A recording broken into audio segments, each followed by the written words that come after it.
getting on a lily pad. One decides to jump off. How many remain? Anybody? Did I hear somebody say 2? That's a perfectly good answer, perfectly incorrect. Deciding is not jumping. Deciding is not moving. Deciding is not taking action. How many here today would like to take action to make more money? How many here today would like to take action to reduce or eliminate debt? How many here today would like to take action to build a cash surplus? Well, I've got good news. You're in the right place at the right time, and this is the right message for you. Today I'm going to share with you the 3 myths that you've been led to believe that are holding you back. And I'm going to give you the 3 keys that I personally discovered to always be able to have a profitable and growing business. You know, sometimes at events, people will come up to me in my booth and tell me, I've been doing this for 30 years, my business. Or my favorite is, Ron, you don't understand. My business is different. Really? If you've listened to my bio or read it in my action guide book there, I think you'll discover that your business isn't different. So, grab your action guides and we're going to get started. This stage setting here, which I really like, this little athletic locker room, is very appropriate because one of my favorite quotes is from the famous UCLA basketball coach, John Wooden. John Wooden, UCLA, probably won more championships and trophies and so on than practically any basketball coach in college history. And the quote is, "It's what you learn after you think you know it all that counts." So your mindset today is either that know-it-all or you can be a learn-it-all. It's a matter of mindset. And we're going to start with these 3 myths that you've been led to believe that will hold you back. Myth number 1, I'll grow my business with more sales. Very early in my beginning business ownership career, this is one of the hugest mistakes I ever made, was trying to grow my business with more sales. And I was growing the business with more sales, but I wasn't growing the profit. I was in debt up to my eyeballs. I bought more inventory. Why? So I could grow my business with more sales. Cash flow was a nightmare, literally. I can't tell you the number of sleepless nights that I had wondering if I could make cash flow the next day. So I took the time out to find someone who could teach me how to do it different. And I learned really, really quickly. And this was one of the things that was on my desk at the time. And I was working on a sales projection. And the phone rings. And it's my father. Now, my father's never owned a business. He says, "What are you doing?" I said, "I'm working on, sales projection." And he says, "Oh, okay. What do you think you can do?" I think we can do 10% more. 10% mentality. And we're going to talk about that a little bit later. And he said to me, 10%, okay. He says, "Where's that going to come from?" Crickets. I couldn't answer the question. Because I had been taught this myth of you lay down the previous year and you plug in some numbers for the next year.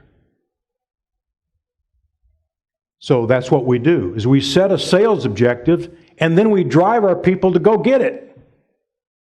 And what's profit? Profit's what's left over, right? That'll put you out of business quickly. Myth number 2. Don't work harder, work, fill in the blank, smarter. Wrong. Yeah, Lisa and Karen, I tell you, a couple days ago, I was running out of these things for myself, and at the printer they were making some for me. And I called them up and I said, make a bunch. It's going to be a bonus to everybody here. And don't work harder, don't work smarter, work right.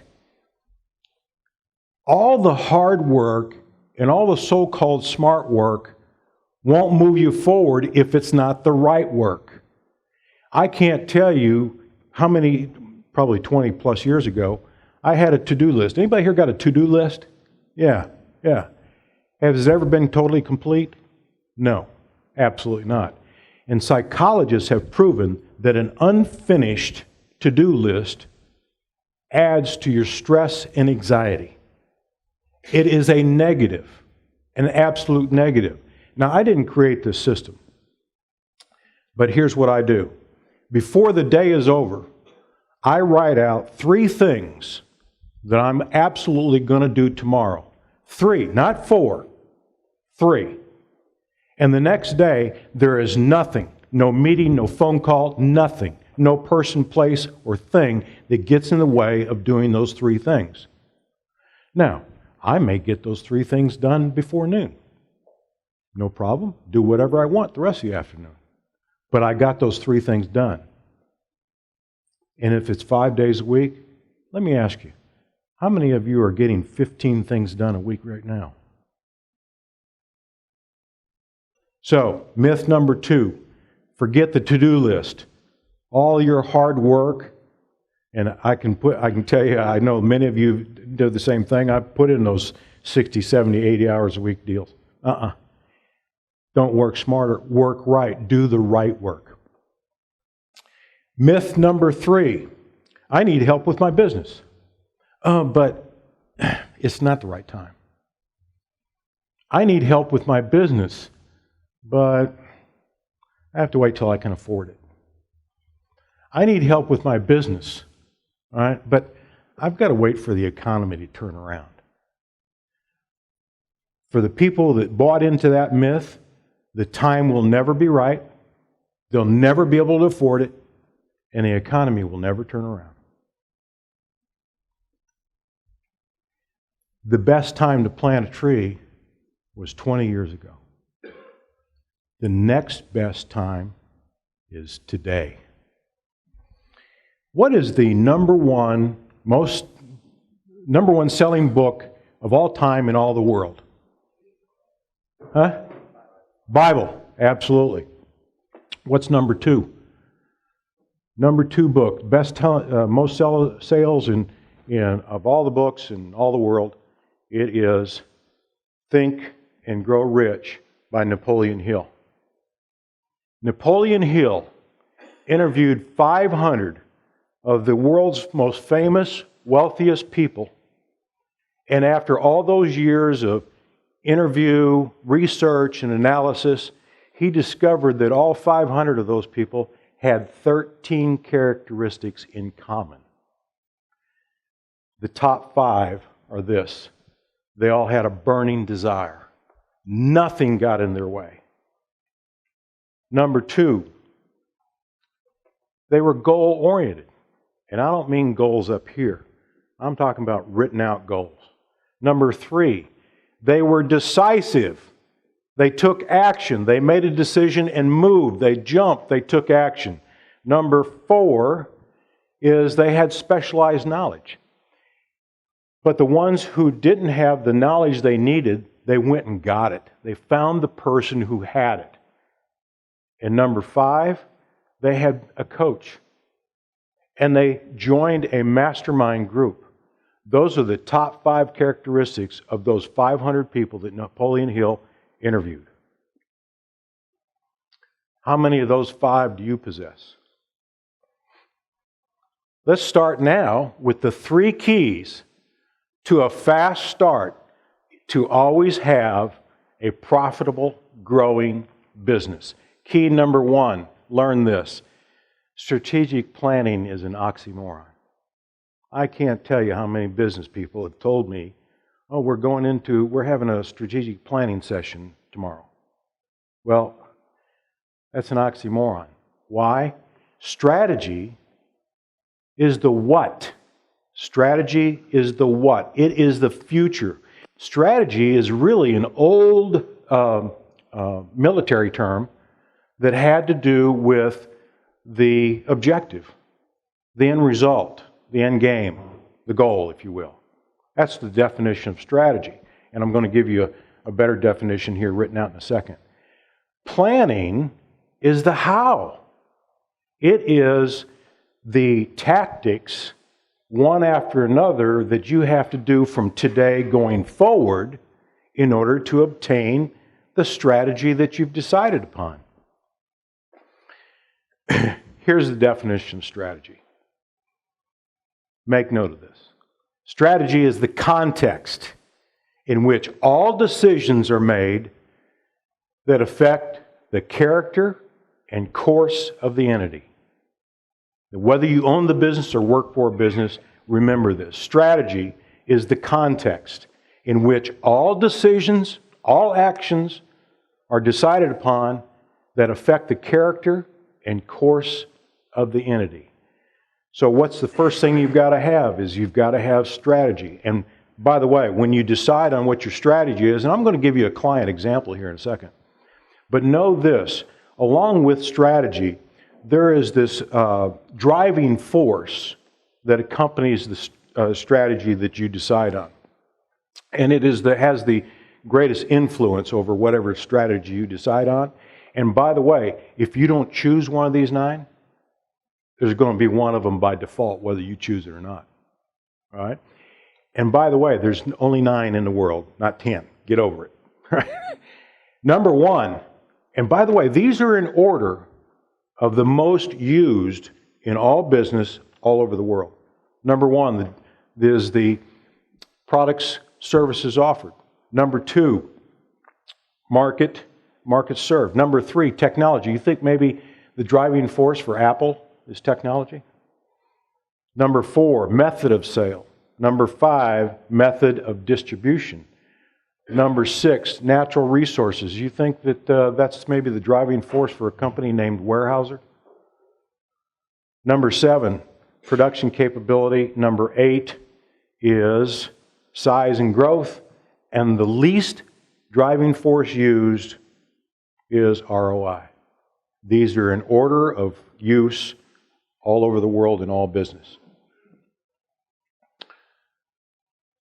I have a client in Los Angeles that is a energy company, and years ago we put together this strategic statement. That's all this is a strategic statement.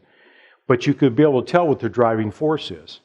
Build value and payback for our clients through retrofit technology. So they're obviously their driving force is technology. But their strategy, their objective, is to bring value and actual financial payback to their clients. Before you do anything, first sit down and create a strategic statement. Decide what is your strategy for your organization. Key number 2 to a fast start to always having a profitable and growing business is to create a profit plan. Notice that creating strategy came first. All right, now we have to have the tactical plan to go along with it. And there are some common mistakes. Number 1, you didn't do any trend analysis. You didn't do a market analysis. You're comparing your business to some industry reports. You don't have systems. You got that 10% mentality, right? That you're going to just create a number and send your sales force out to go get it. Or number 5, you got no strategy. If you don't have any strategy, you can't have a plan. It just doesn't work that way. A plan, by the way, that we're talking about now, a plan that is not in writing is not a plan. A plan that's not in writing is not a plan, it's a wish. It's something that's up here. It can be changed at a whim. But if something is documented, you actually have a business plan subsequent to creating your strategy, now you've got a plan. How long is a football game? How long is a football game? 1 hour, right? Many years ago, I was privileged to be invited to a invitation-only event in Fort Worth, and they had one speaker, was Joe Montana, the quarterback of the San Francisco 49ers. And he gave a 1-hour talk, and it was all about preparation. All about preparation. And he related stories on how his team would prepare for a certain opponent. Coach Walsh would develop a strategy for each opponent from Sunday to Sunday. Different strategy because he's going up against a different opponent. He'd create that strategy. That's the what. What comes next? The how. That's the series of plays. Tactics, we call them. Series of plays. What amazed me was when Joe Montana said that Coach Walsh would call those plays in exactly the order he had created them, regardless of the opponent's response to any particular play, regardless of how his own team performed on a particular play. He called those exactly in sequence. He had made a plan, and he stuck to the plan, the sequence, the tactics. And of course, the history of the San Francisco 49ers under Coach Walsh is pretty obvious to us all. Now, there's 5 components to a total profit plan. And number 1, or part A, is the profit plan calculation. You notice on the left, kind of that old style will stack up, last year's numbers or last period's numbers. No. In my system that I've created, the Build Your Company 180 system, we turn it upside down. We first create, and there's a method to doing it, we create the profit number, the net pre-tax bottom line number that is your objective for the year. We first do that. Part 2 is the sales plan. Profit first, then sales. And there's a way that I'm going to show you an example. There's a way that we calculate that after we calculate the profit. And here's one of those trend analysis reports. This is from one of my real clients. And we did a 7-year trend analysis so that we can then determine what our realistic sales numbers can be for the next period. And of course, that's after doing a future analysis. Me and a couple of people in my office actually do that at the end of September every year for our profit planning clients. Next is the marketing plan. And since I just wrote a book on this subject, I want to spend a minute or two on it. Your marketing plan is not on your website or collateral material or family owned. Been in business since 1450 BC. We got great customer service. And by the way, those who claim that, I can almost prove every time that you don't. What station does every customer listen to? WIFM. What's in it for me? Being family owned is not a benefit to the customer. That's a feature. I don't care if you're family owned. Maybe you got the idiot brother-in-law running the business. Who knows? Right? They don't care the fact that you've been in business since 1450 BC. That doesn't mean anything to them. That's a feature, but it's not a benefit to the customer. And your claim that you've got great customer service. Customers wait to see that. They wait to see you prove it. So, what do we do with marketing? The first thing we do with our clients is we work on a market-dominating position statement. And here's a definition of a market-dominating position. And I'm going to give you a client example here in a minute. A major claim, a promise, or innovation, building it case point by case point, and then supported with evidence, statistics, and testimonials. A major claim, a promise, or innovation that's supported. The purpose of having this statement is to generate leads, and the statement to be so strong that your customer would be a fool to do business with anybody else. We have a client in St. Louis that's a daycare center. And years ago, we developed this market dominating position statement with them. Let's read this. When you drop off your child at our daycare center, your child will be in better hands than if they had stayed home with mom. Is that strong or is that strong? They'd be in better hands than if they stayed home with mom? Yeah. Now, in your action guides, I actually mapped out the process we go through and how to create this market dominating position and all the statistics and the support that's required, because you just can't make this claim if you can't back it up, right? Like we say here, it's all hat and no cattle. You got to be able to back it up. And people in the office can't believe I gave you that away. But anyway, there it is. You've got a tool to work with now to create this market dominating position for your business. The fourth part of creating a profit plan is your operations plan. Now, this can be everything from how a customer complaint is handled to maybe a script for the person who answers your phone. All those things on a day-to-day basis, your daily operations plan. If you don't have systems in place, believe me, your people will decide how it gets done. And we all know what can happen with that. And the fifth part of a true profit plan is your cash flow management system. Now, I happen to be a certified user of multiple accounting softwares, and I can tell you, a cash management system doesn't exist on any of them. So many years ago, I created it. Me and another fellow in the office, we created this many years ago. We actually have a system. And this is, I know it's hard to see, but this is a screenshot of it. This is an actual client. And then once we create this cash management system, I can tell you what your cash availability will be as much as 12 months out. Wouldn't you like to know that? Instead of being surprised, this is what it looks like, the whole thing. It's in the system, but I realize it's difficult to see and so on. But I just wanted to show you that it really exists. Key number 3 to a fast start to having a profitable, growing business. I made this mistake back in those early years I was telling you about before.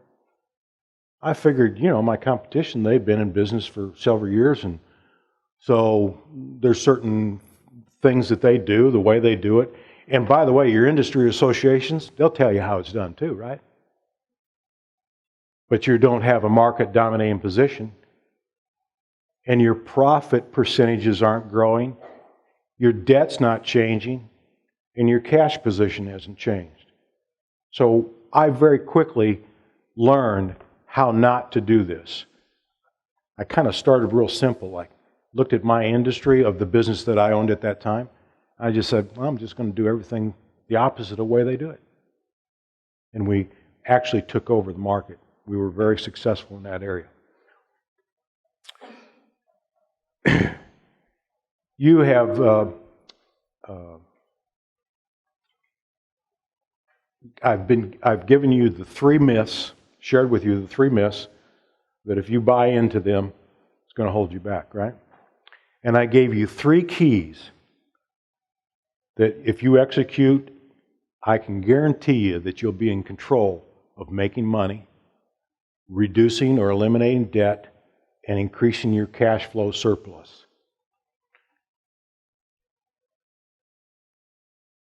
Would you like to know how to do that?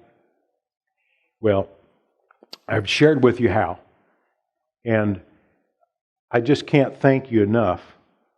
I'm so proud of you. By the way, let me ask you this question. Is there anybody here that's learned at least one thing since we started? Just one thing. Raise your hands. Hold them up. Is there anybody here that's been reminded of one thing that they need to revisit? Thank you very much. I'm very proud of you. Give yourselves a round of applause. That's great. And if you choose to join me in the winner's circle at the VIP level, that would be certainly an honor for me, and I would love to talk to you about it. 3 frogs on a lily pad. One decides to jump off. How many are left? 0. He took action, and the other two followed. Thank you very much for your time and attention. I appreciate it.